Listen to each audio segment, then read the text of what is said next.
उम्मीद है कि अच्छे माहौल में इस बार असम्बली हो। देखिए, असम्बली एक ऐसा प्लेटफॉर्म है जिधर लोगों के मसाइल उठते हैं और गवर्नमेंट चाहती है कि वो लोगों की जो ग्रीवेंसेस है उसको एड्रेस करे। कुछ बहुत इम्पॉर्टेंट बिल्स है। इनफैक्ट हमारी तरफ से, नेशनल कॉन्फ्रेंस की तरफ से भी एक बहुत इम्पॉर्टेंट बिल है लैंड ग्रांट्स एक्ट रेस्टोरेशन की। अगर हमारे अपोजिशन वाले इसको ये ना करे, दरहम बरहम ना करे असम्बली, तो मुझे लगता है बहुत इम्पॉर्टेंट बिल्स आने वाली है। तो उम्मीद करते हैं अच्छे माहौल में वो हो।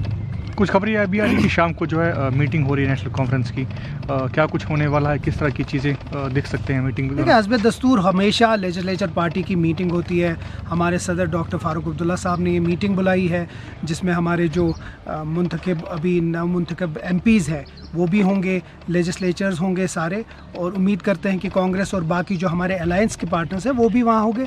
डिस्कशन होगा बाकी चीज़ों पे, किस तरीके से असेंबली होगी, अभी वोटिंग भी होगी परसों, उसके ऊपर भी डिस्कशन होगा, और बाकी चीज़ें जो इम्पॉर्टेंट चीज़ें होती हैं डिस्कशन में असेंबली से पहले, तो उसके ऊपर डिस्कस करेंगे। आपने कहा कि परसों जो है राज्यसभा इलेक्शंस होने वाले हैं, करीबन 7 के करीब जो इंडिपेंडेंट कैंडिडेट्स हैं, क्या वो गेम चेंजर हो सकते हैं? उनसे बात वगैरह हुई है नेशनल कॉन्फ्रेंस की? बिल्कुल है, वो हमारे हिस्सा हैं, इस अलायंस के हिस्सा हैं, जहां हम उम्मीद करते हैं कि चारों की चारों सीटें बड़े अच्छे से नेशनल कॉन्फ्रेंस जीतेगी।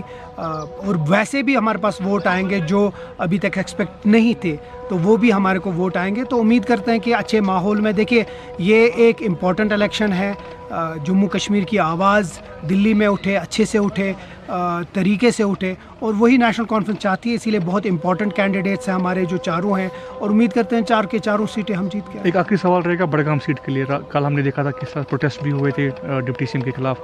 क्या आपको लगता है कि किस तरह की कुछ हो सकता है वहाँ पे, आप बड़गाम में आप आराम से जीत सकते हैं? डिप्टी चीफ मिनिस्टर साहब ने तो उसको क्लेरिफाई कर दिया, लेकिन आपकी वसादत से एक चीज़ क्लियर करना चाहूँगा कि आगा रूहुल्ला साहब जो हैं वो इस तंजीम के बहुत सीनियर लीडर हैं, कैबिनेट मिनिस्टर रह चुके हैं, 3 बार पार्लियामेंट मेंबर है। तो उसके बारे में कोई भी ऐसी बात ना कर सकता है, ना हम नेशनल कॉन्फ्रेंस ने किसी को इजाज़त दी है। और आगा रूहुल्ला साहब हमारे बहुत सीनियर लीडर हैं। हम फिर से उम्मीद रखते हैं और अपील करते हैं कि आगा रूहुल्ला साहब की तरफ से फुल सपोर्ट हो नेशनल कॉन्फ्रेंस को, और नेशनल कॉन्फ्रेंस बडगाम की सीट जीत के आ जाए।